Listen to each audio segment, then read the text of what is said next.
Padaba, today is May 18, 2025 Sunday and we're out for some adventure.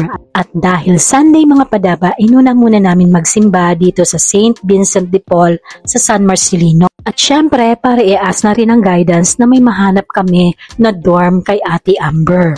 Sa totoo lang, masyado pang maaga talaga to look for dorm for Ate Amber dahil June pa naman yung kanyang senior high graduation. Dahil daig ng maaga ang maaga, kaya naman talagang naglaan na kami ng araw para magsimula na maghanap just in case na mapuwa nga ang school na mapili ni Ate Amber. Kaya naman, nandito kami ngayon sa Manila at samahan nyo kami para sa aming dorm hunting, specifically dito sa Intramuros. Ang init-init, tirik ang araw kasi 12 noon kami nag-start maglakad-lakad dito sa may Intramuros. Nag-lunch muna kami sa SM Manila para at least busog kami maglalakad, hindi mainit ang ulo. For sure kasi pagka mainit ang panahon, maiinit ang ulo. Kaya busog dapat, 'di ba? Para kalmante. Enjoy naman kasi talaga naman ang gandang tanawin dito. And of course, welcome to Mapua University. Binibiro ko nga si Ate Amber, sabi ko sa kanya, i-invite niya na at i-manifest niya na nandito siya mag-school. Habang dumadaan kami dito, may isang batang tuwang-tuwa habang nire-reminisce niya yung kanyang college life. None other than my husband. He's an alumnus of Mapua University. First stop ng ating adventure is Casa Consuelo. Padaba, ang kagandahan ng dorm na ito ay talagang nasa likod lang siya ng Mapua University. Konting kemot mo lang, konting lakad mo lang, dyaran, ayan na, school na. Ang unang napansin ko sa area na ito, maaliwalas ang bukana, hindi crowded at pagpasok mo, may security guard na at talaga naman magaan ang vibe. Kung makikita nyo, meron siyang basketball court, meron mga halaman, merong trees, and talagang maluwag yung area. Pwede kang maglakad-lakad kung stressed out ka na. Kung makikita nyo, meron dito receiving area para sa mga bisita ng students. Nandito rin yung admin at makikita mo kanina, sabi ko nga, yung security guard, sabi nila 24/7, may isa sa umaga, isa sa gabi, at may log-in, log-out ang mga students. From Casa Consuelo, magkatabi lang sila, konting lakad mo lang. Next stop natin ay ang Casa Paz. Pagdating namin dito, maaliwalas yung area, maganda. Kaya lang, ang sabi ng guard, wala na daw available. Puno na daw sila, wala nang vacant. Casa Paz is located sa Real Street. Next stop natin yung pangtatlo, tapat lang halos, Residencia Real. Mahigpit dito kasi hindi nga pinapasok si Habi. Kami lang dalawa ng aking anak na si Ate Amber. And nagulat ako, may elevator siya, sosyal. Lahat po talaga dito mga estudyante or may mga nag-work din. Pang-apat sa ating listahan, Madrigal Dormitory. Sabi ni ate na nag-tour sa amin, dalawa daw ang kanilang dorm, isang may aircon at isang non-aircon. Apatan tong dorm na ito. Dahil nga, ang napuntahan namin is non-aircon, may dalawa siyang ceiling fan. Kung nanonood kaya ng mga Chinese series, ganun yung vibe niya, sa taas bed, sa baba study area.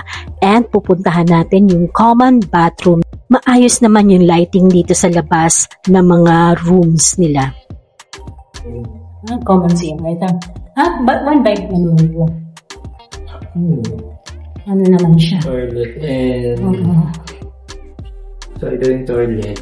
Tapos yung sabat po naman nila ay... Yung dyan, yung shower po. Okay. Hiwalay talaga siya na. Hiwalay siya. Huli. Mahaba. Mahaba siya. Magkaanuhan. Katapatan. Okay pa. Bawal pala ako dito. Ay, ano po dito? Paano po pang bibisita? Pag bisita po ma'am, hanggang labi lang po. Labi lang. Pero pag parents, pwede rin siya pumasok ka. Kami, pwede basta magpapaal. Yung magulang na babae lang. Hindi pwede yung lalaki. Anong floor po to? Third po.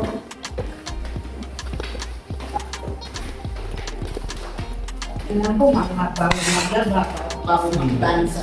Dito. May mga malapit naman siguro laundry na lang dito na. Laundry dun sa... Para labain, pa-plancha. Malawak ang parking area dito sa Madrigal Dormitory. Next stop natin ay ang Casa Vicente. Casa Vicente, konting lakad lang mula sa Madrigal Dormitory na pinunta natin kanina.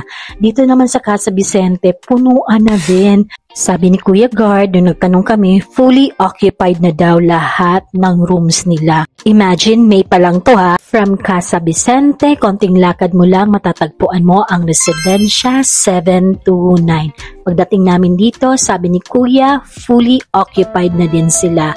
Pero tinanong ko si Kuya kung magkano yung rent niya. Ang sabi is 4-5 bed space, 6 to 8 person per unit. Non-aircon yon. Pero pag may aircon naman daw, 6,000 ang rent nila. Second to the last natin ay ang Magallanes Dormitory. Dito sa Magallanes Dormitory, 6,000 per head. 2 packs per room. So, 12,000 siya. Hati kayo.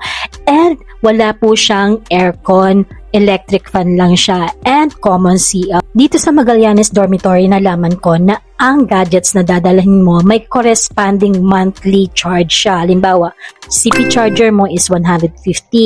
Power bank, 200 pesos. Laptop mo is 650. Ang tablet is 550. Kung may printer kang dadalhin, 300 siya. Kung may broadband kang ilalagay, 250 siya per month.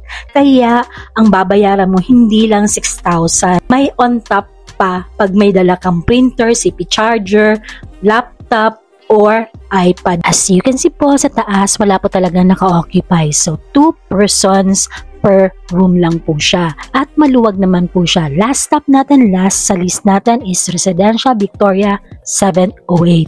Dito sa Residencia Victoria, pagpasok mo pa lang, makikita mo na may monitor na CCTV. Yung location nitong Residencia Victoria is malapit na to sa Manila Bulletin. Ang rate po ng rent nila dito, 6,500 per head, 4 packs per room, aircon included, and share po sila sa mga bills tulad ng electric, water, at iba pa. Mga padaba, dito nagtatapos ang ating dorm hunting adventure. Please don't forget to click the subscribe button, paki-like and share na din.